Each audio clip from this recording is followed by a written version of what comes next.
फिर निवेदन करूंगा, दुनिया में ऐसा कोई समस्या नहीं जिस समस्या का कोई निदान नहीं। हर समस्या का निदान है, पर निदान किसी दूसरे के पास नहीं, निदान केवल मेरे भोले नाथ के पास में है। आपको अगर किसी समस्या का सफल आनंद चाहिए तो शंकर की शरण में जाओ। आपको सीहोर आने की भी जरूरत नहीं है, आपको हमसे मिलने की जरूरत नहीं है, आपको पंडित प्रदीप मिश्रा के पास नहीं आना, आपको किसी बाबा जोगी के पास नहीं जाना, आपको किसी के बेल भभूति लेने नहीं जाना, आपको तो शिव के पास जाना। जो शंकर की वस्तु है उसको स्वीकार करो, बस शंकर की वस्तु को स्वीकारिए। शंकर की वस्तु को स्वीकार करना चालू कर। अरे भाई, शिव महापुराण की कथा तो यहां तक कहती है, यहां तक वर्णन कर रही है, जिस व्यक्ति की नौकरी नहीं लगती, सर्विस नहीं लगती, हर जगह पर अप्लाई कर रहा है, बार बार इंटरव्यू देने जा रहा है, लगातार उसको अगर सफलता प्राप्ति नहीं हो रही है तो धतूरा ढूंढो। धतूरा कहीं बाजार में नहीं मिलेगा, किसी वृक्ष से धतूरा तोड़ लिया, कुछ मत चढ़ा, तू शंकर जी के मंदिर में जाकर तेरा नाम और गोत्र बोल और शिव जी को धतूरा चढ़ाना चालू कर दे और बाबा से विनती कर, धतूरा चढ़ाना चालू कर। अब धतूरा कोई बहुत कीमती होता है क्या? बहुत पैसे का मिलेगा क्या? कहीं पे नहीं मिलेगा। धतूरा तोड़ और चढ़ा शंकर जी को। रोज नियम बना ले कि एक धतूरा मैं शंकर जी को चढ़ाऊंगा, प्रतिदिन चढ़ाऊंगा, शिव जी से जाकर निवेदन करूंगा प्रतिदिन। शंकर जी की प्रिय वस्तु में धतूरा, बेलपत्र आदि आदि की तो है, क्या है? चढ़ा रोज एक धतूरा, फिर वही धतूरा जिसके यहां तू इंटरव्यू देने जा रहा है उसी के सिर पे चढ़ गया। जो तूने शिव जी के चढ़ाया वही धतूरा वहां चढ़ा है, तो क्यों चिंता करता है? बच्चे अगर हार रहे हैं, एग्जाम दे रहे हैं, कंपटीशन एग्जाम में बैठ रहे हैं, परीक्षा दे रहे हैं, बहू भी एग्जाम दे रही है, बेटे भी दे रहे हैं, बार बार इंटरव्यू देने जा रहे हैं, हारना नहीं है।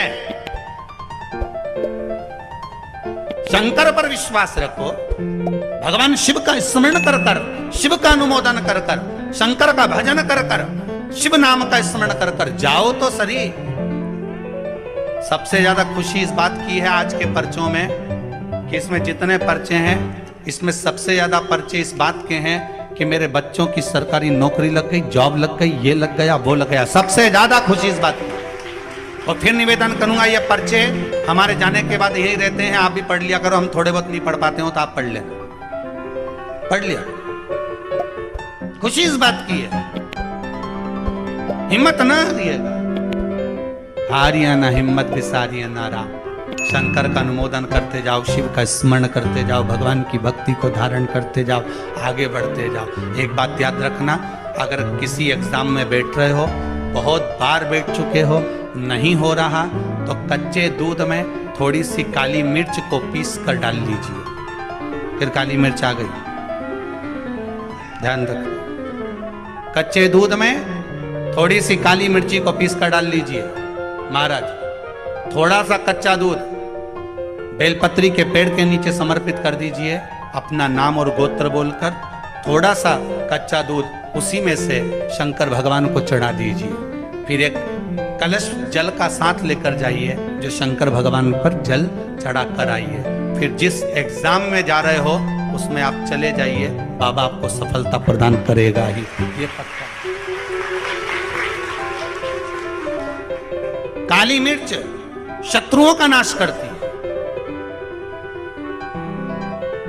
आपको बल प्रदान करती है कि आप जिस परीक्षा में बैठने जा रहे हो, आप जिस जगह पर भगवान का अनुमोदन करने जा रहे हो, आप जिस जगह पर कंपटीशन एग्जाम में बैठने जा रहे हो, वहां सफलता देगी वो आपको।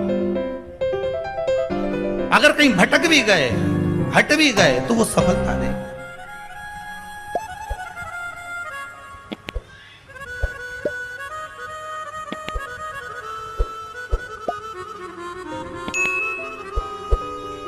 अभी कुछ दिन पहले की बात है, आगरा के अग्रवाल जी का बेटा, उनकी बहन ने फोन करा था कि गुरुजी से इतना बोल दो कि हमारा भाई वो कौन बनेगा, करोड़पति में जाना है, उसका नाम आना चाहिए और बिल्कुल बस पहुंच जाना चाहिए। तो आशीष जी ने खबर करी कि गुरुजी वो बच्चे का सब दूर हो गया और अब वो बिल्कुल, वो कौन सी सीट होती है, हाँ बस समझ जाओ, क्योंकि हमारे को तो एक ही सीट मालूम है व्यासगढ़, तो उस सीट पर वो बैठेगा। गुरुजी उसका सब दूर हो गया, बस वो वहां तक पहुंच जाए, क्योंकि अब आखिरी है, उसमें भी बहुत सारे रहते, उसमें तुरंत बस उसका आना चाहिए। तो आशीष बोले, हमने कहा बाबा का नाम लेकर जाएं, होगा क्यों ना होगा, पर वहां तक तो पहुंच जाएगा वो। उसके बाद तो आशीष जी ने उनकी बहन को फोन कर कर कहा कि गुरुजी बोल रहे हैं वहां तक तो पहुंच जाएगा। उसके बाद तो कहा, उसके बाद तो मेरा भाई बड़ा, आप चिंता मत करो, बस वहां तक पहुंचा दो। उसके तो हमने कहा आशीष बस बता दो, शिव जी का स्मरण करो, पहुंचो। पहुंच गए।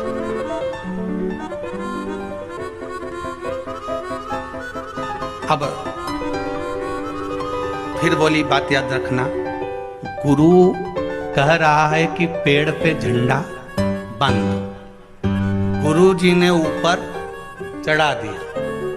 उतरते समय उतरता गया, उतरता गया, उतरता गया, केवल 4 फीट की ऊंचाई बची थी। तो गुरु जी ने कहा, वहां पांव रख ले, मां कोटर पकड़ ले, मां हाथ रख ले।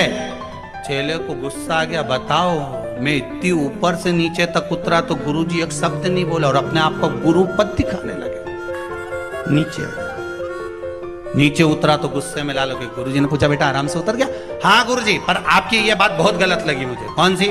मैं इतनी ऊपर से नीचे उतरा, आपने एक बार भी नहीं कहा कि वहां हाथ पकड़ ले, कि वो कोटर पकड़ ले, कि वो डाली पकड़ ले, और केवल जरा सी दूरी बची थी। जब तो मैं ही उतर जाता तो आप बताने लगे कि कोटर पे पांव रख लेना, डाली पकड़ लेना, नीचे उतर जा, आराम से देख के उतरना, संभल के उतरना। गुरुजी बोले, भैया बात इतनी सी है, जब व्यक्ति मंजिल तक पहुंचता है और मंजिल से जब नीचे उतरता है तब उसको डर लगता है, भय लगता है, कैसे चढ़ूंगा, कैसे उतरूंगा। जब मंजिल करीब में होती है, घर पास में होता है, तो गाड़ी की स्पीड भी तेज कर ली जाती है। अब तो 3 किलोमीटर बचा और मालूम पड़े वो 3 किलोमीटर के बीच में ही गाड़ी के सामने सुअर आ गया, तो